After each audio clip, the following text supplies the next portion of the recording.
Exercise 3.3 third ക്വസ്റ്റ്യന്റെ sub പാർട്ടായി വരുന്ന ഒരു 6 ക്വസ്റ്റ്യനിൽ fourth question. The taxi charge in A city consist of A fixed charge together with the charge for the distance covered. For a distance of 10 km, the charge paid is 105, and for a journey of 15 km, the charge paid is 115. What is the fixed charge and a charge per kilometer? How much does a person have to pay for traveling a distance of 25 km? അപ്പോൾ ഇവിടെ ക്വസ്റ്റ്യനിൽ പറഞ്ഞിരിക്കുന്നത് ഒരു fixed ചാർജിനെ കുറിച്ചും പറഞ്ഞിട്ടുണ്ട് and charge per ഡിസ്റ്റൻസിനെ കുറിച്ചും പറഞ്ഞിട്ടുണ്ട്. അപ്പൊ അതിനെ രണ്ടിനെയും നമുക്ക് എക്സും വൈയുമായി കൺസിഡർ ചെയ്യാം. അതിപ്പോ എഴുതാം, let fixed charge be x and charge per kilometre be y. Fixed charge എക്സും ചാർജ് പെർ കിലോമീറ്റർ വൈയുമായി കൺസിഡർ ചെയ്താൽ 10 കിലോമീറ്റർ ട്രാവൽ ചെയ്താലും 15 കിലോമീറ്റർ ട്രാവൽ ചെയ്താലും ഒരു fixed charge he is to pay.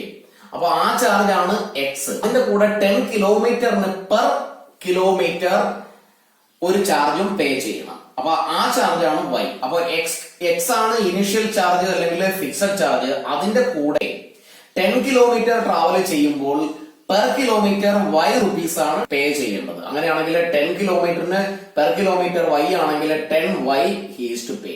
ആ എമൗണ്ട് ആണ് ആദ്യം പറയുന്ന ഇനിഷ്യലി പറയുന്ന 105.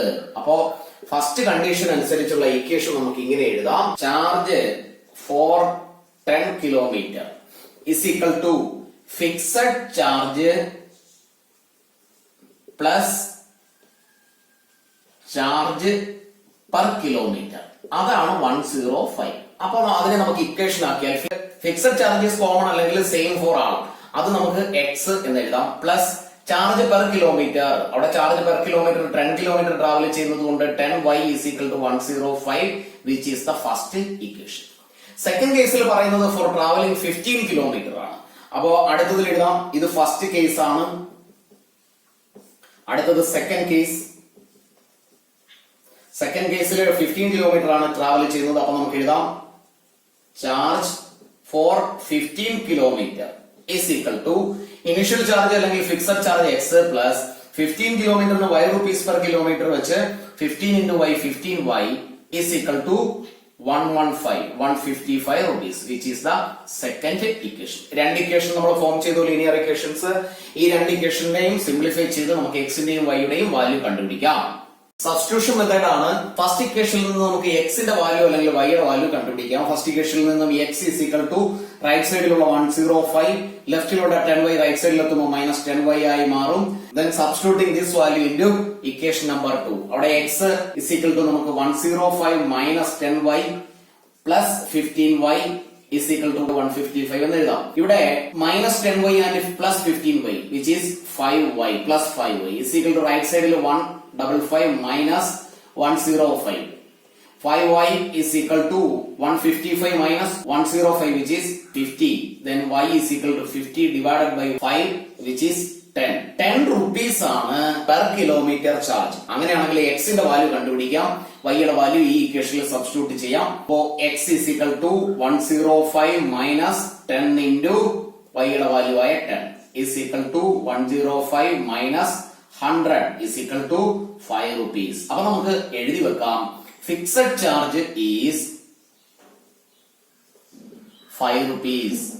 Then charge per kilometre is equal to 10 rupees. അങ്ങനെയാണെങ്കിൽ ക്വസ്റ്റ്യന്റെ നെക്സ്റ്റ് പാർട്ടിൽ പറയുന്നത് ഇതാണ്, how much one should give four travelling 25 kilometre. 25 kilometre travel ചെയ്യാൻ ഒരാൾ എത്ര രൂപ കൊടുക്കണം? അങ്ങനെയാണെങ്കിൽ 25 കിലോമീറ്ററിനെ നമുക്ക് ഇങ്ങനെ എഴുതാം, charge for travelling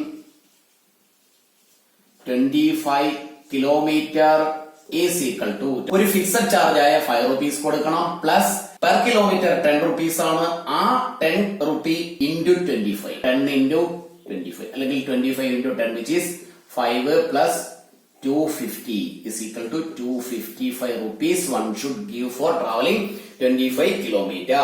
Fifth question, a fraction becomes 9 by 11 if 2 is added to both the numerator and the denominator. If 3 is added to both the numerator and the denominator, it becomes 5 by 6. Find the fraction. ഒരു ഫ്രാക്ഷനെ കുറിച്ചാണ് പറയുന്നത്. Fraction ആവുമ്പോൾ അതിനൊരു numerator ഉണ്ട്, ഒരു denominator ഉണ്ട്. അങ്ങനെയാണെങ്കിൽ ആ ഫ്രാക്ഷനെ നമുക്ക് ഇങ്ങനെ എഴുതാം. Let the fraction be y by x. ന്യൂമറേറ്ററായി yയും ഡിനോമിനേറ്ററായി എക്സും. ഫസ്റ്റ് സ്റ്റെപ്പിൽ പറയുന്നത് ഇതാണ്, fraction becomes 9 by 11. Fraction 9 by 11 ആയി മാറും when 2 is added to both the numerator and the denominator. Fraction y by x ആണ്, അതിന്റെ ന്യൂമറേറ്ററിനോടും ഡിനോമിനേറ്ററിനോടും 2 ആഡ് ചെയ്താൽ 9 by 11 ആയി മാറും. ക്രോസ് മൾട്ടിപ്ലൈ ചെയ്യാം. 11 into y plus 2 is equal to 9 into x plus 2. 11 into y which is 11y plus 2 into 11 which is 22 is equal to 9 into x, 9x plus 9 into 2 which is 18. 11y 9x ലെഫ്റ്റിലെത്തുമ്പോൾ minus 9x is equal to right സൈഡിൽ 18. ലെഫ്റ്റിലുള്ള 22 റൈറ്റിലെത്തുമ്പോൾ minus 22. എക്സിന്റെ term ആദ്യം വരത്തക്ക വിധത്തിൽ എഴുതിയാൽ minus 9x plus 11y is equal to minus 4. First ടൈമിന്റെ ടൈം പോസിറ്റീവ് ആക്കാൻ എല്ലാ ടൈമിന്റെയും അഡിറ്റീവ് ഇൻവേഴ്സ് എഴുതുന്നു. 9x minus 11y is equal to 4 which is the first equation. Second കണ്ടീഷനിൽ പറയുന്നത് the fraction becomes 5 by 6 when ന്യൂമറേറ്ററിനോടും ഡിനോമിനേറ്ററിനോടും 3 is added. Cross multiply ചെയ്യാം. 6 into y plus 3 is equal to 5 into x plus 3. 6 into y 6y plus 6 into 3 18 is equal to 5x plus 15. 6y റൈറ്റിലുള്ള 5x ലെഫ്റ്റിലെത്തുമ്പോൾ 5x minus ആവും is equal to റൈറ്റിൽ 15 ആണ് plus 18 right സൈഡിലെത്തുമ്പോൾ minus 18. എക്സിന്റെ ടൈമിനെ ആദ്യം എഴുതാം. Minus 5x plus 6y is equal to minus 3. എക്സിന്റെ ടൈമിനെ plus ആക്കാൻ എല്ലാ ടൈമിന്റെയും additive inverse എഴുതുന്നു. 5x minus 6y is equal to 3 which is the second equation. ഈ ഇക്വേഷനിൽ നിന്ന് നമുക്ക് എക്സിന്റെ വാല്യൂ കണ്ടുപിടിക്കാം. 5x is equal to right സൈഡിലുള്ള 3 minus 6y right സൈഡിലെത്തുമ്പോൾ plus 6y ആയി മാറും. x is equal to 3 plus 6y divided by 5. ഈ വാല്യൂ ഇക്വേഷൻ നമ്പർ 1 സബ്സ്റ്റിറ്റ്യൂട്ട് ചെയ്യാം. അപ്പൊ നമുക്ക് ഇങ്ങനെ എഴുതി വെക്കാം. Substituting the value of x in equation number 1. Substituting the value of x in equation number 1. Equation number 1 9x ആണ്. അപ്പൊ 9 into x ന്റെ value 3 plus 6y divided by 5 minus 11y is equal to 4. Simplify ചെയ്യാം. 9 into 3 which is 27 plus 9 into 6 which is 54y divided by 5 minus 11y is equal to 4 divided by 1 divided by 1. 5 into 1 which is 5 upon 1 into this value will be same 27 plus 54y. 5 into 11 which is minus 55y is equal to 4 divided by 1. Cross multiply ചെയ്യുന്നു. 1 കൊണ്ട് multiply ചെയ്താൽ ഇതേ value തന്നെ കിട്ടും. 27 plus 54 and minus 55 which is minus y is equal to 5 into 4 which is 20 minus y is equal to 20. ലെഫ്റ്റിലുള്ള 27 right സൈഡിൽ എത്തുമ്പോൾ minus 27 ആകും. then minus y is equal to minus 7. value of y will be 7. അതായത് ഇവിടെയുള്ള numerator നമുക്ക് 7 ആയി കിട്ടി. ഇനി ഈ y യുടെ വാല്യൂ നമുക്ക് ഈ ഇക്വേഷനിൽ സബ്സ്റ്റിറ്റ്യൂട്ട് ചെയ്താൽ x ന്റെ വാല്യൂ കണ്ടുപിടിക്കാം. x is equal to 3 plus 6 into y യുടെ value 7 divided by 5 is equal to 3 plus 6 into 7 which is 42 divided by 5 is equal to 45 by 5 which is 9. Finally x ന്റെ value 9 കിട്ടി. then therefore fraction is y 7 ആണ് divided by x 9. Sixth question. 5 years hence the age of Jacob will be 3 times that of his son. 5 years ago Jacob's age was 7 times that of his son. What is their present age? അപ്പോ രണ്ടുപേരുടെ ഏജുകൾ തമ്മിലുള്ള comparison ആണ് ഇവിടെ. Jacob and his son രണ്ടുപേരുടെയും present age ആണ് ഇവിടെ കണ്ടുപിടിക്കേണ്ടത്. അതുകൊണ്ട് തന്നെ ആ രണ്ടാൾക്കാരുടെ പ്രസന്റ് ഏജിനെ നമുക്ക് എക്സും വൈയുമായി കൺസിഡർ ചെയ്യാം. അപ്പോ let the present age of Jacob be X and the present age of son be Y. First കേസിൽ പറയുന്നത് 5 years hence, 5 years കഴിഞ്ഞുള്ള അവരുടെ ഏജിനെ കുറിച്ചാണ് പറയുന്നത്. അതിനെ നമുക്ക് ആഫ്റ്റർ 5 year എന്ന് വേണമെങ്കിലും എഴുതാം, 5 years hence എന്ന് വേണമെങ്കിലും എഴുതാം. അപ്പൊ ഇവിടെ എഴുതുന്നു 5 years hence, 5 വർഷങ്ങൾക്ക് ശേഷം അവരുടെ വയസ്സ്. പ്രസന്റ് ഏജ് ജേക്കബിന്റെ എക്സ് ആണെങ്കിൽ ആഫ്റ്റർ 5 year ജേക്കബിന്റെ ഏജ് എന്തായിരിക്കും? Jacob's age is x plus 5. അങ്ങനെയാണെങ്കിൽ സണ്ണിന്റെ age, son's age is y plus 5. ഇനി 5 വർഷം കഴിഞ്ഞുള്ള ആഫ്റ്റർ 5 year അവരുടെ രണ്ടുപേരുടെയും വയസ്സുകൾ തമ്മിലുള്ള കമ്പാരിസൺ ആണ് പറയുന്നത്. ജേക്കബ്സ് ഏജ് വിൽ ബി, ജേക്കബിന്റെ age is 3 times that of his son. 3 times son's age. അങ്ങനെയാണെങ്കിൽ ജേക്കബിന്റെ ആഫ്റ്റർ 5 year ഉള്ള ഏജ് എക്സ് പ്ലസ് 5 ആണ്, which is equal to 3 times 3 into സണ്ണിന്റെ ഏജ് y പ്ലസ് 5. ഇവിടെ സിംപ്ലിഫൈ ചെയ്യാം. X plus 5 is equal to 3 into y, 3y പ്ലസ് 15. X right സൈഡിലുള്ള 3y ലെഫ്റ്റിലെത്തുമ്പോൾ minus 3y, right സൈഡിൽ 15 ഉണ്ട്, ലെഫ്റ്റിലുള്ള 5 റൈറ്റ് സൈഡിൽ എത്തുമ്പോൾ minus 5.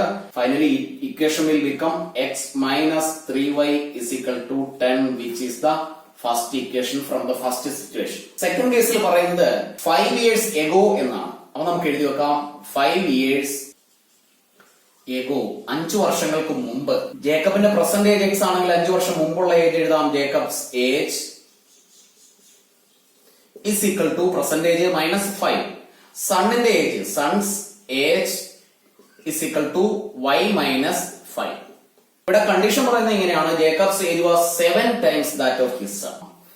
Jacobs age is equal to 7 times son's age. ജേക്കബിന്റെ 5 വർഷം മുമ്പുള്ള 5 year ago ഉള്ള ഏജ് x മൈനസ് 5 ആണ്, which is equal to 7 times 7 into y minus 5. x minus 5 is equal to 7y minus 35. x right സൈഡിലുള്ള 7y ലെഫ്റ്റിലെത്തുമ്പോൾ minus 7y ആയി മാറും, is equal to minus 35. Minus 5 റൈറ്റിലെത്തുമ്പോൾ plus 5 ആകും. x minus 7y is equal to minus 30, which is the second equation. First ഇക്വേഷനിൽ നിന്നും x is equal to 10 plus 3y. Then substituting the value of x in equation number 2. x ന് പകരം 10 plus 3y minus 7y is equal to minus 30. Plus 3y and minus 7y, which is minus 4y is equal to minus 30. 10 right side ലെത്തുമ്പോൾ minus 10 ആയി മാറും. Minus 4y is equal to minus 40. Then y is equal to minus 40 divided by minus 4, which is 10. y ആയി നമ്മൾ consider ചെയ്തത് സണ്ണിന്റെ ഏജിനെയാണ്. അങ്ങനെയാണെങ്കിൽ x ന്റെ value നമുക്ക് കണ്ടുപിടിക്കാം. ഈ y യുടെ വാല്യൂ ഇവിടെ സബ്സ്റ്റിറ്റ്യൂട്ട് ചെയ്യുന്നു. x is equal to 10 plus 3y, 3 into 10, which is 10 plus 30, 40 years. Answer ഒന്ന് എടുത്തെഴുതാം. Jacob's age, therefore Jacob's age is equal to 40 years and son's age is equal to 10 years. ക്ലാസ്സുകൾ ഇഷ്ടപ്പെട്ടുവെങ്കിൽ ലൈക്കും ഷെയറും ചെയ്യുന്ന കാര്യം മറന്നു പോകരുത്. മറ്റുള്ള സ്റ്റുഡൻസിനും കൂടി ഉപകാരപ്രദമാകത്തക്ക രീതിയിൽ അവർക്ക് കൂടി ഈ വീഡിയോ ഷെയർ ചെയ്യുക.